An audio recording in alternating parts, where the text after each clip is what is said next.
दोस्तों हमारे 16 महाजनपद और उनकी कैपिटल के बारे में जानेंगे जो अक्सर एग्जाम में पूछी जाती हैं। सबसे पहले अंग, जिसकी कैपिटल चंपा थी, इसका उल्लेख अथर्ववेद और महाभारत में है। मगध, इसकी कैपिटल थी राजागृह और यहीं पर सबसे पहली बुद्धिस्ट काउंसिल हुई थी। फिर काशी, जिसकी कैपिटल थी वाराणसी। इसके बाद वत्स, इसकी कैपिटल थी कौशंबी। फिर कौशल, इसकी कैपिटल थी श्रवस्ती और मेजर सिटी अयोध्या। शूरसेन, इसकी कैपिटल थी मथुरा और इसके फेमस राजा थे अवंतीपुरा और इस किंगडम में हमेशा से सुप्रीम किंग श्री कृष्ण को माना जाता है। कुरु, इंद्रप्रस्थ इसकी कैपिटल थी और इसी को कौरवों का राज्य माना जाता है।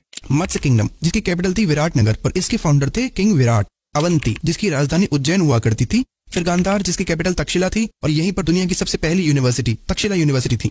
मला, इसकी कैपिटल कुशावती थी। इसका वर्णन महाभारत और जैन टेक्स्ट में मिलता है। कंबोज, इसकी कैपिटल थी पूछ। फिर वज्जी, इसकी कैपिटल वैशाली थी। महावीर जैन इसी किंगडम से बिलोंग करते थे। अश्मक, जिसकी कैपिटल पोटली थी। फिर पांचाल, इसकी राजधानी काम्पिल्य थी। चेडी, इसकी कैपिटल शुक्तिमती थी और इसका उल्लेख भी ऋग्वेदा में मिलता है। और दोस्तों इसका राजा था शिशुपाल, जिसको श्री कृष्ण ने मारा था।